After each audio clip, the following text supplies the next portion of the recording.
조동연님, 더 이상 사과하지 마세요. 대다수의 국민은 당신의 편이며 앞으로 기꺼이 당신의 우산이 되어줄 것입니다. 이 영상은 조동연님의 고등학교 선생님이 조동연님에 대한 마음을 페이스북에 남긴 것을 바탕으로 만들었습니다. 많은 분들이 이미 이 글을 읽었고 공유한 것으로 알고 있지만 가슴 아픈 이야기이기 때문에 묻고 가는 것이 아니라 거짓 주장에 의한 가짜 뉴스, 가짜 영상에 더 이상 고개를 숙이며 살지 않으실 거라 믿으며 조동연님에 대해 한 사람이라도 더 알았으면 하는 마음으로 만들었습니다. 제목: 잠 못 이루게 하는 졸업생 제1이야기. 글쓴이 조동연님 고등학교 때 선생님. 그 여중생은 본래 서울 아이였다. 기구한 사연이 있어 여러 중학교를 전전하며 학업을 이어가야 했다. 부산 Y여중은 그녀가 고교 진학 전 마지막으로 다니던 7번째 중학교였다. Y여중 교사들은 V레고 교감과 입학부장에게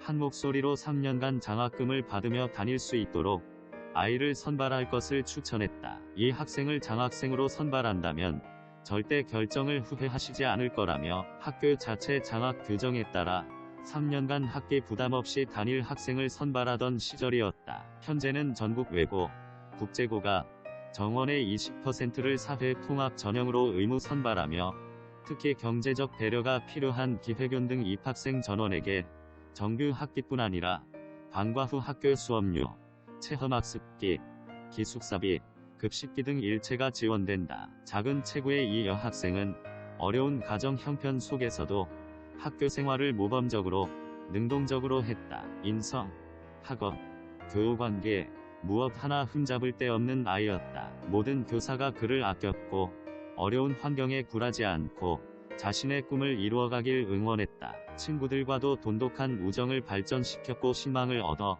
3기 학생회장에 당선되었다. 그녀는 본래 서울의 명문대학에 진학하고 싶었지만 은사의 조언으로 육군사관학교로 진로를 바꾸었다. 그녀의 가정 형편상 일반 대학을 다니는 건 현실적으로 어려운 일이었으니 학비 문제도 해결되고 직업도 보장되는 사관학교에 진학할 것을 은사가 권유한 것이다. 그녀가 육사에 진학하고 얼마 지나지 않아 교수 한 분이 모교로 연락해 물어보았다. 암흑의 생도가 고교 시절 영어 공부를 어떤 방법으로 하였나요?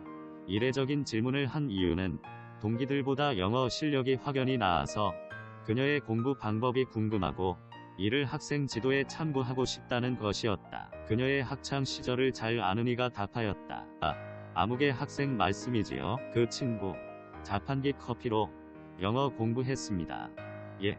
중고등학교 시절 친구들처럼 사교육을 받을 형편이 못 되었던 그는 영어 공부를 위해 원어민 교사실에 매일 같이 들러 영어 회화를 연습했다. 너무 자주 찾아가는 게 원어민 선생님께 죄송해서 종종 자판기 커피를 뽑아 들고 간 걸 두고 모교 선생은 교수에게 그리 답했던 것이다. 체구가 작고 몸이 허약하던 그녀는 육사에서 자신의 단점을 보완하기 위해 남들보다 더 일찍 움직이고 더 많이 연습했다. 그리고 장교로 임관한 뒤 재미교포나 유학생 출신이 아닌 순수 국내파로서 자이툰 부대, 한미연합사, 육군본부 등에서 영어 통역, 영어 브리핑, 영어 행사 진행을 담당하는 재원으로 성장하였다. 그녀의 중학교 시절 모습을 지켜본 Y여중 교사들이 이구동성으로 3년 장학생으로 이 아이를 꼭 선발하라고 V레고에 추천한 것처럼 자신에게 맡겨지는 소임을 완벽하게 수행하기 위해 매 순간 남보다 2배, 3배 노력하고 절차탕마의 자세로 살아가던 그녀는 소령 시절 국가의 지원하에 하버드 케네디 스쿨로 유학을 떠나게 되었다. 하버드대로 떠나기 한 달 전쯤 당시 국제교육부장을 맡고 있던 내가 그녀에게 모교에 특강을 오라고 초청했다. 그는 상부의 허가를 받은 뒤 기꺼이 초청에 응하였다. 3기 졸업생 조아무개가 후배들을 위해 특강 온다는 공지가 있자 당일 강당에 업무상 관련 없는 교사들도 대부분 내려와 참석했다. 그녀는 그만큼 교사 모두의 전폭적인 신뢰와 사랑을 받는 동문이었다. 특강을 기획하고 주관하던 나는 질의응답 코너에서 애를 먹었다. 후배 재학생 몇 명이 차례로 질문할 때 그녀가 너무 구체적이고 자세한 답변을 하는 바람에 예정된 시간 계획에 따라 특강을 진행하기 어려웠기 때문이다. 그러나 나는 그의 답변을 자르며 간추리기가 어려웠는데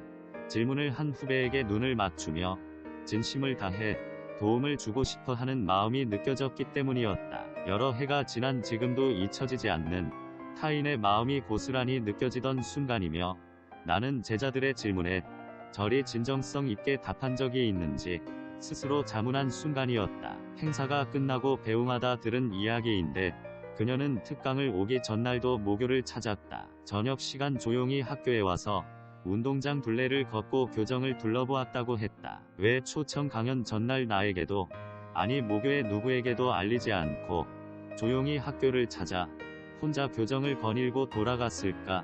잠시 궁금했다. 이내 그녀의 마음을 짐작할 수 있었다. 그녀는 17살에 18살에 19살에 자신을 만나고 싶었구나 라고. 특별히 내세울 것은 뽐낼 것은 없지만 다시 그 시절로 돌아가라 해도 더 잘 살 수, 더 열심히 살 수 없을 만큼 최선을 다했던, 어려움에 굴복하거나 기죽지 않고 어린 두 발로 꿋꿋이 자신의 미래를 향해 그리고 사랑하는 가족을 지키기 위해 걸어나갔던 그 시간에 대한 그리움 때문에 아무에게도 알리지 않고 모교를 찾았던 것이다. 이후에도 간간히 연락을 주고 받았다. 그녀는 하버드 케네디 스쿨, 로스쿨, 예일대, 외교부 등으로 경력을 이어나갔고 근년에 전역하고 대학 교수로 자리를 옮겼다. 30대 후반에 이른 그녀는 그 기간 내내 처음과 전혀 다를 바 없는 겸손함과 성실한 자세, 바른 인성으로 내게 깊은 인상을 남겼다. 몇 년 전 시사인이 주최한 프로그램에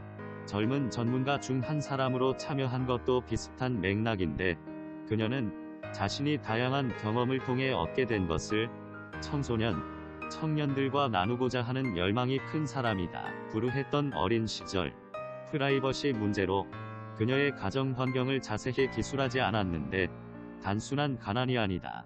자신만큼은 아니더라도 이러저런 어려움을 겪는 청소년들이 더 나은 세상에서 살도록 돕고자 하는 순수하고 진지한 열망이 종교적 신념처럼 강하다. 나는 부산광역시 관내 17개 진로교육지원센터의 의뢰로 다양한 중학교를 방문하여 학생, 학부모 대상 진로 특강을 하고 있다. 머리가 아닌 가슴에 와닿는 강연이 되기 위해 졸업생들의 다양한 사례를 소개하며 우리가 인생을 너무 조급하거나 근시안적으로 보지 말아야 함을 마지막에 강조하곤 한다. 특히 자녀의 고교 진학을 앞둔 중3 학부모 대상 강연을 하고 나면 감명 깊었다. 눈물이 나더라는 문자나 카톡을 받곤 하는데 내가 소개하는 다양한 졸업생 동문, 제자들 중 한 사람이 바로 조동현 교수다. 물론 사례에 언급하는 모든 졸업생들에게 어떤 의도, 취지에서 소개할 것인지 미리 설명하고 양해를 구하며 사진 협조도 받곤 한다. 조동현 교수는 이런 사소한 부탁에도 겸손하고 예의 바른 태도로 화답하곤 했다. 모교와 자신을 잇는 연결고리 역할을 하는 나와의 친분 때문이 아니라 후배 세대에 아주 작은 도움이라도 된다면 자신이 기꺼이 활용되기를 원하는 그녀의 심성이 그 바탕에 있는 것이다. 조동현 교수가 공동선거대책위원장으로 발표되었을 때 이에 관해 물론 본인과 이야기 나눈 바 없지만 나는 왜 그녀가 정치에 발을 디뎠는지 그 동기를 충분히 헤아릴 수 있었다. 그녀를 영입한 대선 후보 캠프와 정당은 자신들의 취약 지점을 보완하는 이미지 효과로 젊은 세대, 여성, 군장교, 미래, 항공우주 보완하려 했을 것이다. 반면 조동현은 특정 후보의 대통령 당선이나 자신이 유력한 정치인으로 성장하는 데 주된 관심을 두지 않았을 것이다. 자신을 영입하려는 인사가 내세운 명분이 자신이 갖고 있는 신념과 소명의식에 맞닿는다고 느꼈을 것이다. 영관급 장교나 대학 교수가 갖지 못한 사회적 선한 영향력을 미래 세대를 위해 발휘할 기회와 역할이 자신에게 주어졌다고 느꼈을 것이다. 누군가는 정치적 경력이 전무한 조동현을 영입한 특정 정당을 비판하고 그 자리를 수락하여 난도질 당하는 신세가 된 조동현을 어리석다 말하지만 나는 그녀가 왜 낯선 정치판에 발을 디디려 했는지 그 순수한 선의를 100% 아니 200% 믿는다. 그녀는 중학교를 7번이나 옮겨 다녀야 했던 자신 같은 청소년들을 위해 무언가 하고 싶었을 것이다. 따뜻한 은사들을 만난 덕분에 개인의 호의에 기대어 학업을 계속할 수 있었던 자신과 달리 우리 국가가 사회 시스템 자체가 미래 세대에게 더 나은 삶의 토대를 제공해주도록 무언가 기여하고 싶었을 것이다. 그녀의 임명 발표를 언론 뉴스를 통해 접한 날밤 카톡을 보냈다. 총선 비례대표 의원 중 한 명으로 영입된 것도 아니고 여야가 사생결단으로 맞붙는 대선에서 선거대책위원장이란 자리가 아닌가. 이제 그녀가 여지껏 몸담은 조직들과는 다른 차원에서 살벌한 공격이 사생활을 포함해 모든 것을 공격할 것이니 마음을 단단히 먹고 견뎌야 한다는 당부의 말을 건넸다. 그리고 그녀의 영입 뉴스가 화제가 된 것 이상으로 그녀의 사생활을 10년 전 이혼 경력과 자녀를 들먹이는 잔혹한 공격이 이어졌다. 그 과정에서 모교 교사들은 탄식하고 비통해 할 수밖에 없었다. 우리가 아는데, 우리가 조동연을 아는데, 우리가 그의 삶을 아는데, 우리는 그저 교직원 식당에서 동연이 불쌍해서 어떻다나 누가 한마디 내뱉으면 주변이 숙연해질 뿐이었다. 학창 시절 그녀를 아끼셨던 퇴임한 지 오래되신 노 선배님께서 그녀의 전화번호를 알고 싶어 한다는 말씀을 전해 듣고 문자 메시지로 전화번호를 보낸 뒤 긴 통화를 했다. 언론에서 뭐라고 공격해도 나는 믿지 않는다. 나는 동연이의 진실을, 삶을 믿는다고 울분을 토하셨다. 지금 다른 학교로 자리를 옮기신 교장 선생님 한 분도 그의 전화번호를 물어본 뒤 지금은 누구의 연락도 받지 않을 것이란 내 말에 동의한 뒤 슬픔이 묻어나는 한숨을 쉬었다. 소령 조동연이나 대학 교수 조동연이 아닌 짧은 며칠이나마 특정 정당 선거대책위원장 직함을 지녔던 조동연이기에 그에 관한 글을 쓰는 것을 망설였다. 나는 오늘 밤 어느 정치인을 변호하는 게 아니다. 그는 이미 사지가 찢기고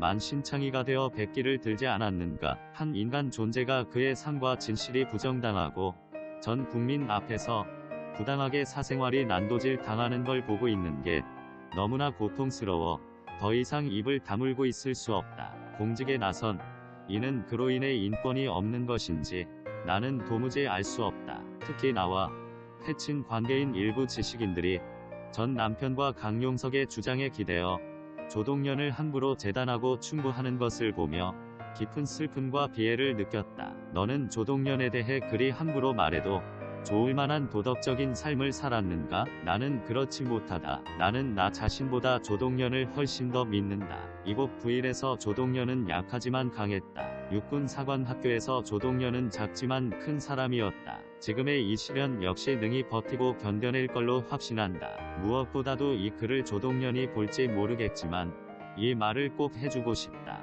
당신으로 인해 잠 못 이루고 함께 아파하는 이가 그대의 모교 부일에 수없이 많다. 퇴임한 이들, 학교를 옮긴 이들 역시 그러하다. 나는 몇 개의 학교를 옮겨 다니며 교직 생활을 하면서 한 졸업생 제자가 이토록 많은 이들의 전적인 신뢰와 사랑을 받는 것을 본 적이 없다. 그러니 그대 절망 속에서 일말의 위안을 얻기 바란다. 이 광풍이 지난 후에 당신은 정치가 아닌 다른 영역에서 당신이 소망한 그 의미 있는 일을 할 수 있을 것이다.